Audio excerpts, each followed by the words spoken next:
بسم اللہ الرحمن الرحیم قال رسول اللہ صلی اللہ علیہ وسلم انما الاعمال بالنیات او کما قال رسول اللہ صلی اللہ علیہ وسلم۔ آپ صلی اللہ علیہ وسلم کا ارشاد اقدس ہے، اعمال کا دار و مدار نیت کے اوپر ہوتا ہے۔ آج ہماری گفتگو کا موضوع اخلاص نیت ہے۔ محترم سامعین، نبی اکرم صلی اللہ علیہ وسلم نے ارشاد فرمایا کہ اعمال کا دار و مدار نیت کے اوپر ہوتا ہے۔ اگر نیت اللہ رب العالمین کو راضی کرنے کی ہے تو عمل کا ثواب ملے گا، لیکن نیت ریاکاری کی ہے، دکھاوے کی ہے، شہرت، نام نمود اور تعریف حاصل کرنے کی ہے، اللہ کی رضا کی نہیں ہے تو عمل کا ثواب نہیں ملے گا، بلکہ الٹا گناہ ہو جائے گا۔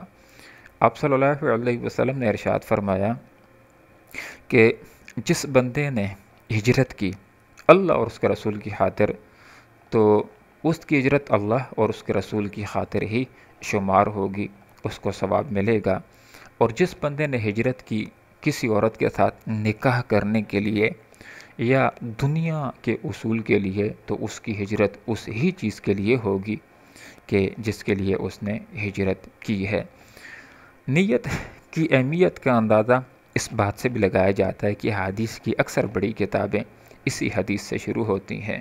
مطلب یہ ہے کہ ایک آدمی جو ایک اچھا جائز کام کر رہا ہے تو پہلے تجدید نیت کر لے کہ کام کس جذبے کے ساتھ وہ کر رہا ہے، اللہ کی رضا کے لیے یا کوئی اور جذبہ ہے، تاکہ اپنی نیت کی اصلاح کر لے، اللہ کی رضا کو ذہن کے اندر حاضر کر لے اور اس کو اپنے عمل کا اجر و ثواب مل جائے۔ ایک حدیث کے اندر آتا ہے، آپ صلی اللہ علیہ وسلم نے ارشاد فرمایا نیت کے حوالے سے، ان اللہ لا ينظر الی صورکم و اموالکم، کہ اللہ رب العالمین تمہاری صورتوں اور تمہارے جسموں اور تمہارے مال کی طرف نہیں دیکھتا کہ کون کتنا بڑا مالدار ہوگا اور اس کو اللہ تعالیٰ اپنا محبوب بنا لے۔ فرمایا نہیں، ولیکن ینظر الی قلوبکم و اعمالکم، اللہ تعالیٰ تمہارے دلوں اور اعمال کی طرف دیکھتا ہے۔ اللہ تعالیٰ دیکھتا ہے کہ کس کا کیا عمل ہے اور کس جذبے، کس نیت کے ساتھ کر رہا ہے۔ اللہ کی رضا کی نیت ہوگی تو اجر و ثواب ملے گا۔ ایک حدیث کے اندر آپ صلی اللہ علیہ وسلم نے یہ بھی ارشاد فرمایا کہ جس نے دکھاوے کا روزہ رکھا اس نے شرک کیا، جس نے ریاکاری کی نماز پڑھی اس نے شرک کیا۔ گویا کہ ریاکاری کو شرک اصغر آپ صلی اللہ علیہ وسلم نے قرار دیا ہے۔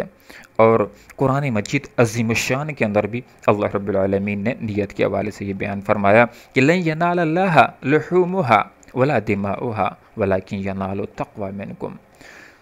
اس آیت کا مفہوم یہ ہے کہ لوگوں، تم جو جانوروں کو، قربانی کے جانوروں کو قربان کرتے ہو تو نہ ان کا خون اور نہ ان کا گوشت اللہ رب العالمین کو پہنچتا ہے، بلکہ اللہ تعالیٰ کو تو تمہارے دلوں کا جذبہ پہنچتا ہے کہ کس نے قربانی کس جذبے اور کس نیت کے ساتھ کی ہے۔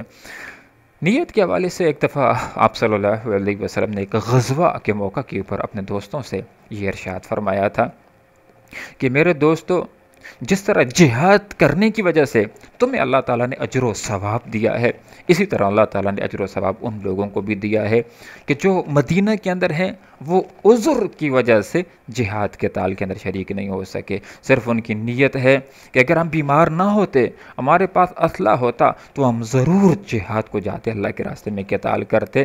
تو اس عذر کے وجہ سے جب رک گئے ہیں اور نیت ہے کہ اگر کوئی عذر نہ ہوتا تو ضرور جاتے، تو اللہ تعالیٰ ان کے نامہ اعمال کے اندر اجر و ثواب لکھ لیتا ہے۔